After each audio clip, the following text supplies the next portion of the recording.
আইসক্রিমের কাঠি দিয়ে এত সুন্দর সুন্দর চুড়িগুলো আজকে বানিয়েছি, মাশাআল্লাহ খুবই সুন্দর হয়েছে আর কালারফুল হয়েছে এই চুড়িগুলো। চুড়ি পরতে আমি ভীষণ পছন্দ করি, আমার সবচেয়ে পছন্দের অর্নামেন্টস হচ্ছে চুড়ি। আমার মনে হয় বেশিরভাগ মেয়েরাই চুড়ি পরতে অনেক পছন্দ করে, আর আজকে আমি সুন্দর সুন্দর চুড়ি বানাবো এই আইসক্রিমের কাঠিগুলো দিয়ে। তো কাঠিগুলোকে ফার্স্টে আমি রং করে নিব, সেজন্য আমি বেশ কয়েক রকমের রং নিয়ে নিলাম আর কাঠিগুলোকে সুন্দর করে আমি রং করে নিচ্ছি। সামনেই তো বসন্ত আসতেছে, রঙিন রঙিন চুড়ি পরবো বসন্তের দিনে। তুলি দিয়ে খুব সুন্দর করে আমি কাঠিটা রং করে নিলাম। সেম ভাবে আমি বেশ কয়েকটা কাঠি রং করে নিব। এক কালারে আমি একটা চুড়ি বানাবো, একটা চুড়ি বানানোর জন্য 4টা আইসক্রিমের কাঠি লাগবে। আইসক্রিমের কাঠি চাইলে জমাতেও পারো, আবার যেই দোকানগুলোতে ওয়ান টাইম প্লেট গ্লাস পাওয়া যায় সেই দোকানগুলোতে কিন্তু আইসক্রিমের কাঠি অনেক কম দামে কিনতে পাওয়া যায়, অনেকগুলো কিনতে পাওয়া যায় একদম কম দামে। আমি একদম রঙিন রঙিন চুড়ি বানাবো, তাই লাল, কমলা, সবুজ, হলুদ সব রকমের রঙই করতেছি কাঠিগুলোতে। আর রং করার পর হাতের মাপে আমি কাঠিগুলোকে কেটে নিচ্ছি। 4টা কাঠিকে আমি 4 টুকরা করে কেটে নিব। একটা সেম মাপে আমি সবগুলো কাঠি কেটে নিচ্ছি। এই যে লাল কালার 4টা কাঠির টুকরা, এবার 4টা টুকরা জোড়া দিব, তাহলে একটা স্কোয়ার শেপের চুড়ি হয়ে যাবে। চুড়ি তো আমরা ম্যাক্সিমাম সময় গোল গোলই পরি, বাট আজকে আমি চুড়িগুলো বানাবো স্কোয়ার শেপের। স্কোয়ার শেপের চুড়িও কিন্তু দেখতে ভীষণ ইউনিক লাগে, আর যেহেতু হ্যান্ডমেড চুড়ি দেখতে ভীষণ ভালো লাগবে। এই দেখো আমার প্রথম চুড়িটা রেডি, আর একই ভাবে আমি অনেকগুলো চুড়ি মেক করে নিলাম। তোমরা হয়তো বুঝতে পারতেছো আমি কিভাবে বানাইছি চুড়িগুলো। জাস্ট আইসক্রিমের কাঠিগুলোকে রং করছি, 4 টুকরা করে কেটে নিয়েছি, আর 4টা একসাথে জয়েন করছি, তাহলে এরকম 4 কোনা স্কোয়ার শেপের চুড়ি রেডি। এই দেখো আমি আজকে কতগুলো রঙিন রঙিন চুড়ি বানিয়েছি, তাও আবার কাঠের চুড়ি। আর সময়ও কিন্তু বেশি লাগলো না, খুব কম সময়ের মধ্যে হয়ে গেল।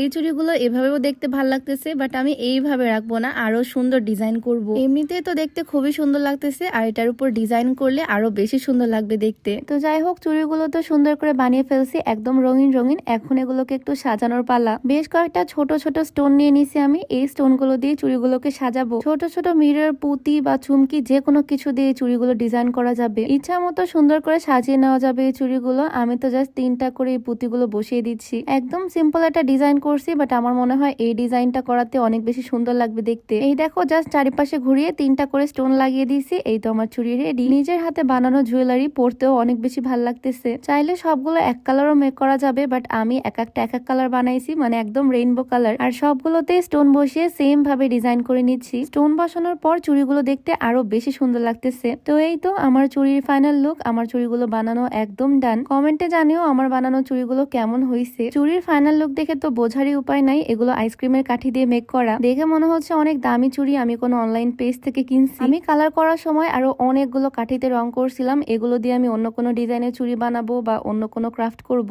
আইসক্রিমের কাঠি দিয়ে অনেক রকমের ক্রাফট বানানো যায়, আজকে তো আমি জুয়েলারি বানিয়ে ফেললাম। নেক্সট ডে আরো অন্য কোনো আইডিয়া তোমাদের সাথে শেয়ার করব। আজকে আমার বানানো চুড়িগুলো কেমন লাগলো তোমাদের কাছে কমেন্টে জানিও অবশ্যই। খুবই সহজে একদম কম সময়ে বানিয়ে ফেললাম এতগুলো সুন্দর সুন্দর চুড়ি। চাইলে কিন্তু রেগুলার আউটফিটের সাথে 2-1টা করেও পরা যাবে কন্ট্রাস্ট করে, আবার অনেকগুলো একসাথেও পরা যাবে 2 হাত ভর্তি করে। নিজের বানানো জুয়েলারি দেখে তো নিজের কাছে অনেক বেশি ভালো লাগতেছে। তো আজকে ভিডিওটা এখানেই শেষ করছি। সবাই ভালো থাকো, দেখা হয়ে যাবে নতুন কোনো ভিডিওতে। সবাইকে আল্লাহ হাফেজ।